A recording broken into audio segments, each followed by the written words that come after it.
Here, baie dankie dat ons Vrydag die leed van die kruis kon behandel het, Vader. Dat ons Vrydag kon gepraat het oor die seer en wat daar gebeur het.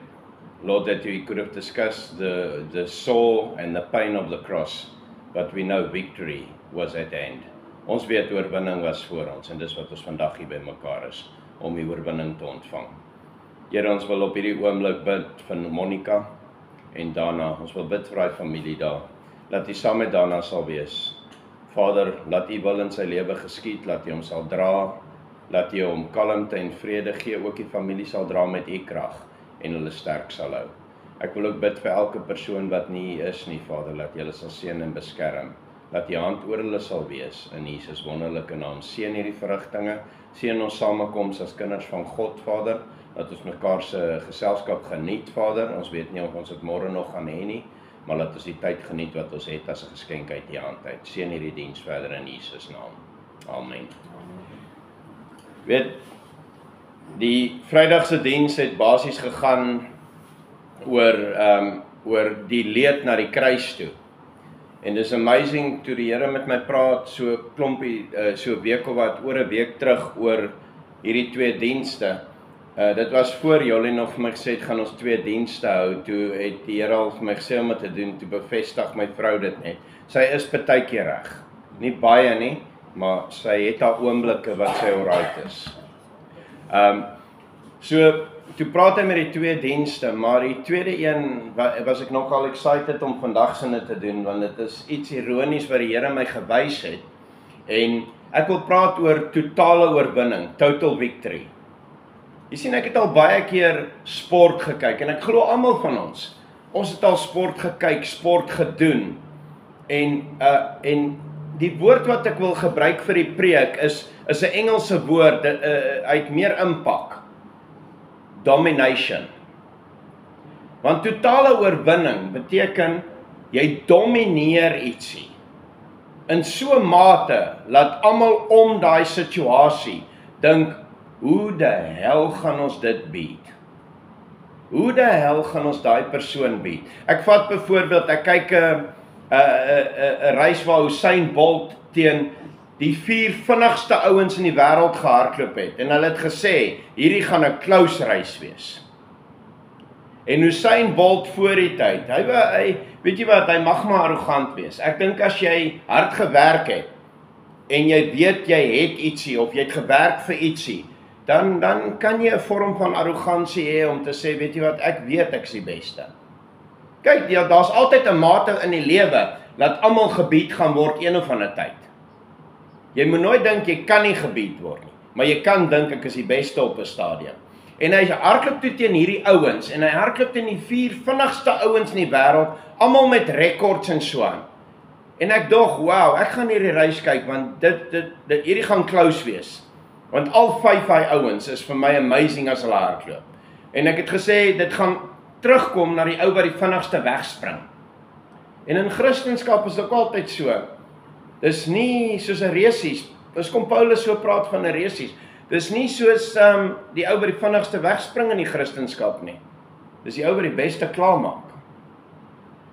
En hulle spring weg. En Usain Bolt, toe hy wegspring, dog ek, hel nie, hy's nie moeilikheid. Want hy het letterlik laaste weggekom uit die blokke uit. En ek dog nee, hierdie manne gaan vir hom roer. Usain Bolt breek die rekord, hy hardloop in 9:58. Hy stel die wêreldrekord op, maar die laaste 60 meter hol hy weg onder daai ouens. Ek dink hy het gewen met ietsie so 7 meter. En hy het laaste weggespring. As jy die reis kan kyk op YouTube, die reis. Hy het swak weggekom. Hier breek hy die. Nou ek imagine as hy vinnig weggekom het. Wat het met daai ou gebeur? Wat het hy gehardloop daar? Maar hy het die wêreldrekord opgestel van 9:58. Toe dog ek kan nie sien dat iemand hom kan beat nie. Nie as hierdie ou so hardloop nie. En in ander sporte ook in jou lewe, dink aan gevalle waar jy iemand gesien het domineer. Somebody dominating something. Dit kan enigiets wees. Julle girls, make-up. Ek wil hê julle moet dit huis toe bring om te dink aan gevalle. Maar as ek nou dink ek altyd aan sport en sulke goed. Ek kan aan ander dink, 'n oorlog waar die boere gedomineer het ook, dink, so, ja. Maar daar's gevalle in die lewe en waar jy net weet, iemand domineer. En ek dink toe oor hierdie naweek, en Vrydag het gegaan oor die pad op na Golgotha toe, die pad na die hoogte toe. Maar die interessante ding, God wys my ietsie en hy sê, lees Lukas 15. En ek lees dit, en hy sê, lees hom weer. En hy het 'n sin vir humor, want ek wou op 'n stadium vir hom sê, ek kan lees en ek verstaan. En ek lees hom 'n derde keer. En hy wys vir my, die pa, wat letterlik, en ek het al 'n paar keer gesê, die pa wat letterlik so oop staan met sy arms en vir sy seun sê, kom terug. Die seun was verlore, het in die wêreld ingegaan, al sy besittings gaan spandeer op prostituie en al die dinge in die wêreld in. En toe op 'n stadium, toe hy tussen die varke beland en vark kos eet. Toe gaan hy op 'n stadium en hy sê, ek gaan terug na my vader se huis toe, want my vader het slawe en hulle eet beter as ek. Ek sal terug gaan smeek na my pa en ek sal, jy sien as jy terugkom na God toe, nadat jy die pad byster geraak het soos die verlore seun, hoef jy nie te smeek nie. God is nie 'n ou wat jou laat smeek nie. Mense laat jou smeek. Luister mooi, as jy iemand doen aan 'n mens, kry vir jou. Want hulle is nie soos God nie, hulle het nie die karakter van God in daai situasie nie. Hulle sê jou maak betaal en herinner jou aan jou foute. Maar wat God doen is, hy sê, as jy afdwaal, nie as jy afdwaal, kom terug. Maar hy wys vir my die visioen en hy sê, ek wil hê jy met een ding uit Lukas 15 uitvat. Soek het. En ek sit en ek dog, wat wil God vir my sê? Ek ken die stuk oor die verlore seun, wat probeer God vir my sê? En hy sê, op 'n stadium wys hy toe vir my, die pa staan so, en hy sê, kom in. Moenie worry nie, jy's my seun, jy bly my seun. Jy sien, as God jou terugvat, nadat jy sonde gedoen het, dan word baie mense soos die oudste seun wat in die huis gebly het. Ja, maar hoekom? Hoekom vat jy hom terug? Hoekom slag jy die beste skaap vir hom? Hoekom sit jy hierdie helse braaivleis op vir hom? Hoekom hou jy 'n paartjie en nooi almal uit en sê jou seun is by die huis, ek is nog altyd hier. En is normaalweg die goeie gawe Christene wat dit doen. Wat so iets en hulle is nog die seun wat in die huis is nog die heeltyd. Maar sodra God iets vir iemand anders doen, dan is dit 'n probleem. Hulle besef nie, hulle het klaar alles ontvang uit God nie. Alles wat God het hy gesê is hulle sinne. Nou raak hulle jaloers omdat hierdie seun teruggekom het huis toe in plaas van bly wees, dat daar nog 'n seun teruggekom het huis toe. Die kerk jaag mense weg. Want die kerk dink dis hulle reg om God te speel. En mense te neil en te herinner aan hulle foute en so te waan. Maar God wys vir my, hy staan so oop vir enige persoon wat wil terugkom. En toe ek dit sien, toe sien ek gaan gou vir julle wys, ek gaan opstaan om dit vir jou te wys. En dan moet jy vir my sê, wat sien jy? Okay. Julle is wakker. O, hel is goed om te preek vir slim mense. Dis die stupid ouens wat 'n mens mee sukkel, of die wat hulle stupid hou. Niemand is stupid gebore nie. Ja, ek net stupid. Maar jy kan ons politikuste kyk, hulle act stupid die hele tyd. Net so tussen ons. Hulle moet bietjie by die kerk en by God uitkom. Die goed is so verloor, hulle is reguit op pad hel toe. Maar en die Here wys my, die pa van die verlore seun staan so oop met sy arms so wyd oop. En hy sê, kom in. En hy omhels hulle so. En die Here wys my, besef julle dat die kruis het hulle gedog, gaan 'n teken van smarte en pyn wees. Waarin was die kruis geplant? Aarde. Waarna toe wys die boonste deel? Wat verteenwoordig die twee lintels wat uitgegaan het kante toe? Almal. God se arms. Waar God sê, al wat hulle gedoen het met die kruis en om my seun, ek moes myself gee, 'n perfekte offer, om julle 'n uitnodiging te gee en te sê, almal is welkom terug by die huis. En hy sê, hulle plant die kruis in die aarde, want dit verteenwoordig dit wat ek geskaap het, wat verlore gegaan het. En hy's gekoppel en alles gaan op na God toe. Maar net voor dit by God uitkom, nooi hy almal uit om te kom. Hy sê, kom terug. Kom terug. Daai kruis was nie 'n teken van smarte nie. Dit was 'n teken wat die aarde gekoppel het met God en gesê het, almal is welkom. En Jesus word op hy kruis. Onthou net een ding, in die tuin van Eden, wat gebeur het was, God skaap Adam en Eva, en hy sê vir Adam hulle, jy kan alles noem, dit behoort aan jou. Wat het hy Adam op daai oomblik gegee? Selfs wat Josef gehad het met Farao. Hy het hom tweede in beheer gestel. Farao het Josef tweede in beheer gestel oor die koninkryk.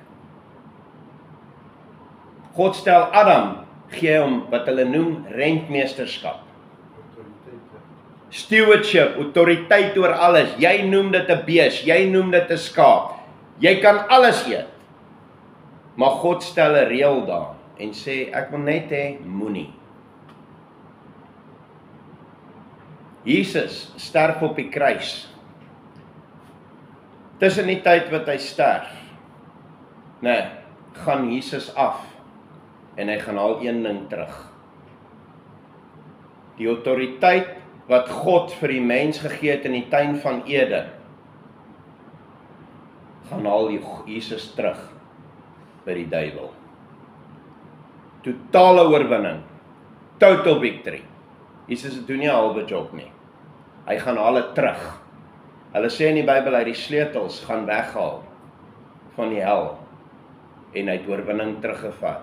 Jesus sit langs God. Hy word verhef na die troon toe. Hy sit langs God. Hy sê vir elke persoon nou, die duiwel gee nie meer autoriteit nie. En die stelling wat Jesus maak aan die disippels is wat? Ek gee julle wat? Ek gee julle nou, elkeen autoriteit op hierdie aarde. Ek gee dit uit. Dis nie meer by die duiwel nie. Maar wat wel gebeur het was, die duiwel en sy chommies kan nog mense beïnvloed. Hulle is nog steeds vatbaar om almal te beïnvloed. Dis kom mense nog steeds nonsens aanjaag. Die kruis het 'n groter betekenis as wat ons dink. Die kruis was 'n herstel en 'n koppeling tussen die aarde en God in die hemel. En God wat sê, ek soek julle almal by my, maar jy kies of jy hier wil wees.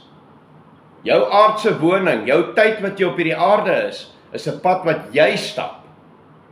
Niemand weet hoe lank dit is nie. Dis hoekom so baie mense gamble. Hulle dobbel nog met hulle lewe. Want hulle dink, ek gaan 80 word. Ek gaan 90 word. En ek het al hierdie gesê en ek sal dit sê, hulle sê altyd, hoekom herhaal 'n pastoor homself? 2 redes. Want die mense doen dit nog steeds nie. Presies. Dit is hoekom herhaling kom. Hoe het jy geleer om iets te doen? Repetition, herhaling. Jy het nie net ingeloop en hierdie ding gedoen nie. Jy doen 'n ding oor en oor, totdat naderhand is hy normaal vir jou. Mense, luister baie mooi. Die kruis was totale oorwinning. Onthou ek het laasweek afgesluit met die woorde, dit is volbring. Toe Jesus dit sê, toe sê hy, ek het gewen.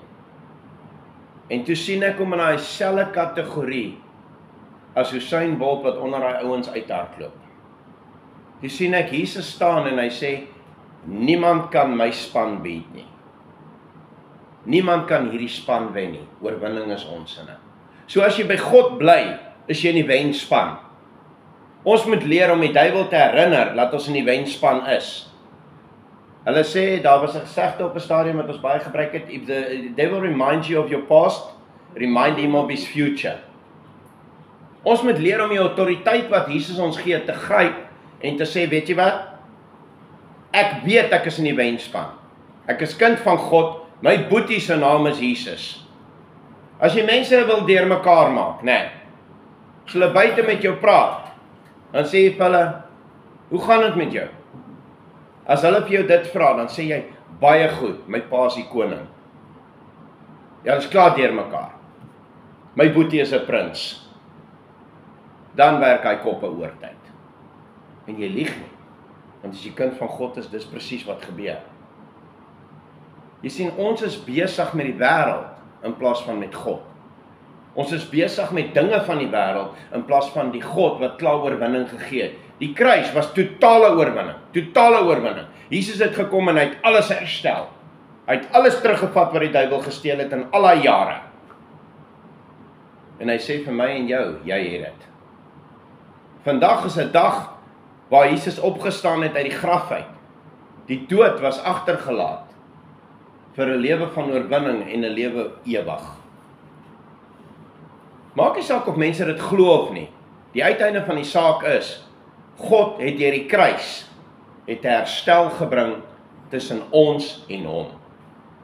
Maar dit hang af wat jy doen daarmee. Dit hang af hoe jy daai oorwinning gaan vat. Meeste mense se grootste probleem, hulle probeer goed uitredeneer in plaas van om te besef dat hulle klaar nie wenspan is. Al wat God van jou soek, is gehoorsaamheid en geregtigheid. Hy sê, wees heilig want ek is heilig. Kies reg, praat reg, doen die regte dinge. En as jy fout maak, die hel met die mense. Op die einde van die dag, maak net een ding saak, en dis wat God dink. Kom op 'n plek waar jy sê, ek weet, God het my vergewe. Die kruis het nie 'n tydsbeperking nie. Hy het nie 'n blok nie, hy het nie 'n stop ergens nie. God sê, hy is altyd daar vir jou. En hy moet 'n teken wees vir jou. Laat my seun die prys betaal het vir almal enige tyd wanneer hulle wil terugkom na my toe. My arms staan oop. Kom terug huis toe. Dis so maklik soos dit. Vandag is nie 'n lang preek nie. As jy nou nog nie snap wat die boodskap is nie. Ons is in die wenspan. Jesus het op die kruis totale oorwinning begaan. Toe hy opstaan, toe gee hy autoriteit aan ons. Wat doen jy daarmee? Kom ons bid. Here, dankie dat die boodskap vanoggend net plain en simpel is. Die boodskap is, ons is maar eenmal gesalfdes van die Here. Ons is in die wenspan. Ons kan nie verloor nie, en dankie dat ons Pa in die hemel die koning is. Here, dankie dat Jesus op die kruis gesterf het, sodat ons deel kan wees van hierdie aflosspan, wat net sal wen, wat nie gaan verloor nie.